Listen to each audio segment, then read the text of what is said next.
Hello friends, இன்றைக்கி breakfast lunch பார்க்கலாம் வாங்க. பிரேக்ஃபாஸ்ட்டுக்கு நான் இட்லியும் கொத்தமல்லி துவையல் தான் பண்ணேன். இது தேங்காய் வச்சு அரைக்கிறது தான் ரொம்ப டேஸ்ட்டாக இருக்கும். ஒரு நாள் ஆனால் கூட கெடாது. கொத்தமல்லி, மிளகா, பூண்டு, அதுக்கப்புறம் ஊற வச்ச புளி, உப்பெல்லாம் போட்டு ஃபஸ்ட்டு கொரன்னு அரைச்சிக்குங்க. அதுக்கப்புறம் துருவின ஒரு கப் தேங்காவை போட்டு நல்லா கொரன்னு நல்லா அரைச்சிக்குங்க. அதுக்கப்புறம் கடாயில் எண்ணெய் ஊற்றி பாருங்கள், இந்த அளவு திக்காக இருக்கணும். கடாயில் எண்ணெய் ஊற்றி கடுகுளுந்தம் பருப்பு, கருவேப்பிலெல்லாம் போட்டு நம்ம அரைச்சி வச்சதை போட்டு நல்லா நல்லா சுருண்டு வர்ற மாதிரி செஞ்சு வச்சுக்கோங்க. இது வெளியிலே வச்சா கூட ஒரு நாள் ஆனால் கூட கெடாது. ட்ராவல் டைத்துலலாம் நம்ம எடுத்துகிட்டு போகலாம். நான் இன்றைக்கி இட்லி கூட செஞ்சுருந்தேன்.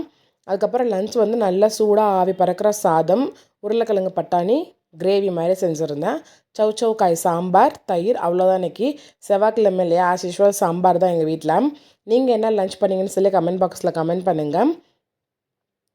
இந்த கொத்தமல்லி துவையை ட்ரை பண்ணி பாருங்கள், சூப்பராக இருக்கும். நம்ம ட்ராவலெல்லாம் போனோன்னா நல்லாயிருக்கும். வீடியோ பிடிச்சிருந்தா சப்ஸ்கிரைப் பண்ணி சப்போர்ட் பண்ணுங்கள். பாய்.